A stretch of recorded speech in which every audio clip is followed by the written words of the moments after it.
Hello, my name is Eileen Fletcher, and the following will go over my cancer diagnosis of stage 3 anal cancer. This video does provide photos of my wounds as well as the external tumor, but I've edited out any private areas because of it being anal cancer. The first decision of my care team was to give me an ileostomy. Basically, they take the end of the small intestines and bring it up to the surface of my stomach, and they create a loop stoma, so that way my waste comes out into that bag versus going through the rest of my large intestines and out my anal canal. Due to the external tumor and the pain, as well as the bleeding that I was experiencing, they felt that this was the best option for me during my treatment. And in the end, it really was. I was able to get through the treatment without the extra burden of having to clean myself after a bowel movement. This is the photo of my PET scan that I received on August 28th. The parts that are glowing are the tumors. You can see the large central tumor in my anal canal and 2 lymph nodes by my spine. On August 29th, I received my MRI, which assisted the doctors in determining my staging for my cancer. You can see the tumor in the dark areas between the 2 green arrows in this photo. They measured my tumor at 7 centimeters.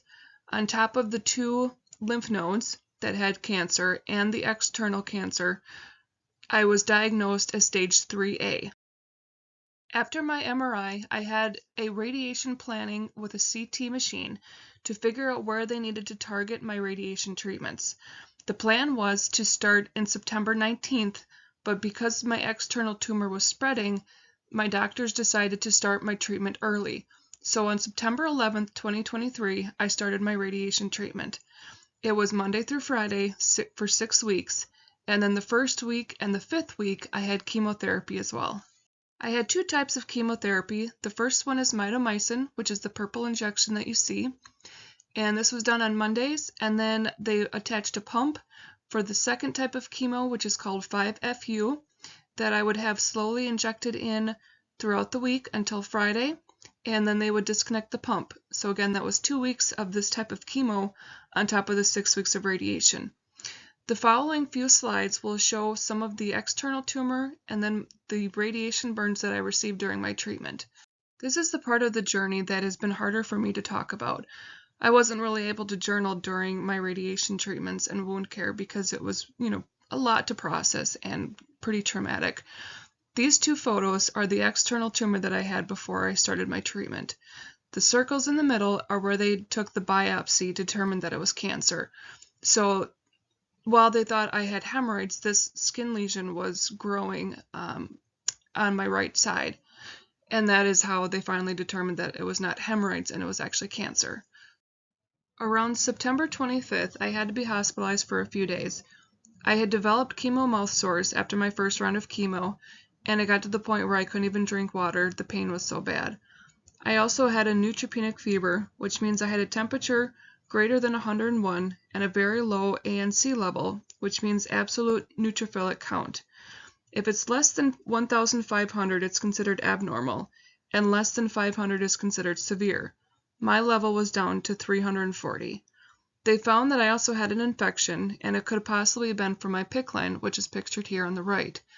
The PICC line I was able to use for chemo at home through the pump, and so they decided to go ahead and take my PICC line out and treat me with antibiotics, and after a few days my counts came up and I was able to go back home. The first thing I will say is that I was not fully prepared for what was involved with radiation burns. They say it's like a bad sunburn, but this was worse than anything I've ever experienced.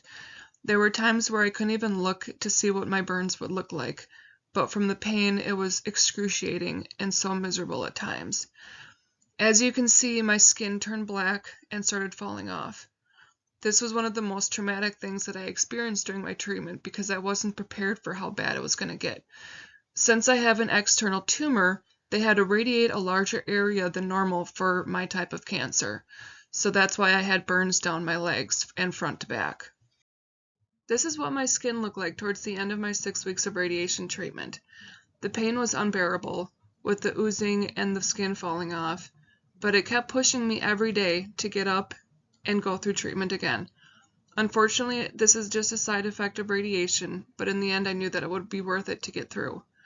So I also had home health care that came out to help with my PICC line that I had for chemo, as well as my ileostomy that I had, and also my wound care.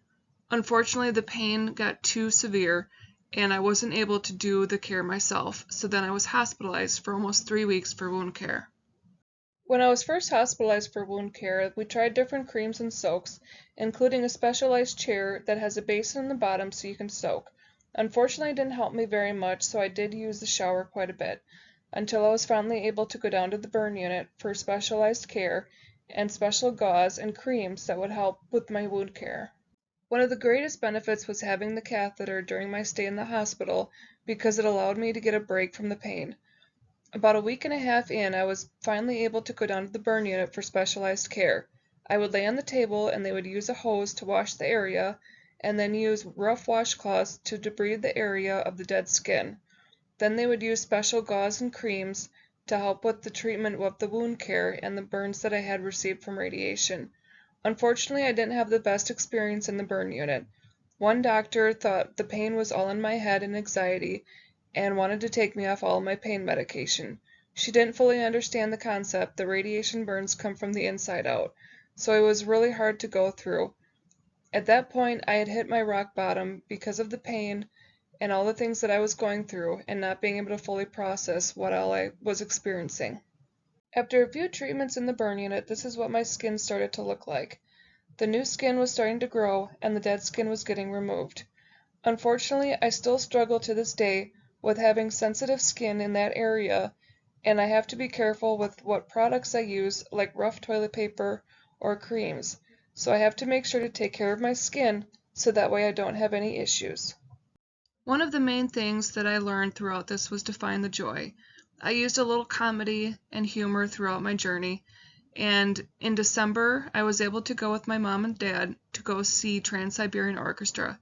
It was a first for us, and it was one of the first times I had been out since going through my treatment.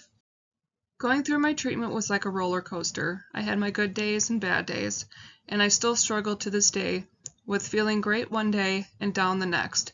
There were times where I could sleep for days, and other times where I could stay up all night and not be able to fall asleep.